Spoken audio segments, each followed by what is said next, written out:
Usa ang nahimong opinyon sa pipila ka motorista sa sugyot balaod nun nga paglimita ngadto sa 12 ka oras na lang nga pagdetain ug pagproseso sa kapulisan sa mga motoristang malambigit sa bangga. Ang motoristang si Arsenio Soroy-Soroy dili uyo niini, ilabi na kung gikinahanglan og makuting investigasyon. Ang dami ka to, ikamang gud bulgas man gud na kamo kasana. Pero nga walay damage, okay lang na sa isurehon lang na. Si Alan Bautista nga gapamasada uyon sa sugyot gumikan usa sa ilang ginakonsidera tungod kung padugayon pa ang proseso ug pagdetain sa malambigit sa bangga consuming na sa oras. Kanilang prisuhan o diyan lang ka sa police station. Para ano pa? Halimbawa sa 12 hours.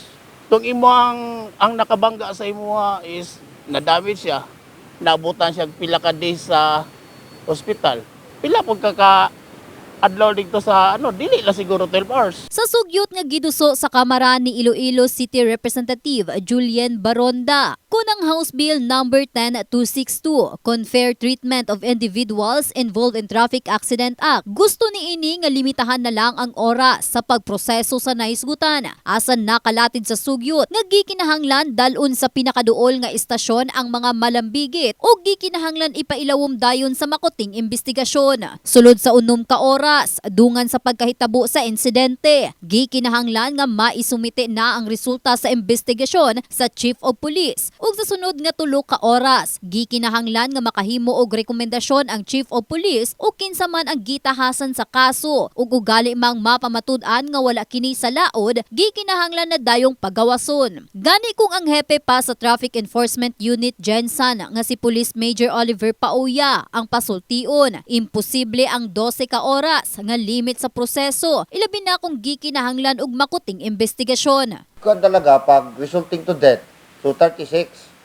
So pag 36 yan siya, so ma-observe talaga yan siya. Kahit ipapile natin yung kaso ngayon, so madiditin talaga yung tao. Hindi naman pwedeng ang pulis na magsabi na wala siyang kasalanan. Di ba? Hindi naman, kasi court lang ang mapwedeng mag-decide. So kaya nga magkaroon talaga yan siya ng pantalaga ng kiwos. Mamahimong dili kumpleto sumala pa kung ura-urada ang resulta sa investigasyon. Gawas ni ini, gaagad lang sab sila sa desisyon sa korte. Apan kung madala lang sa ariglohan ang duha ka partidong lambigit sa bangga, wala sumala kini problema. Siguro ilang days pa yan bago maglabas yung kwan mo. Buti sana kung nakita mo lahat ang kwan doon, pangyayari.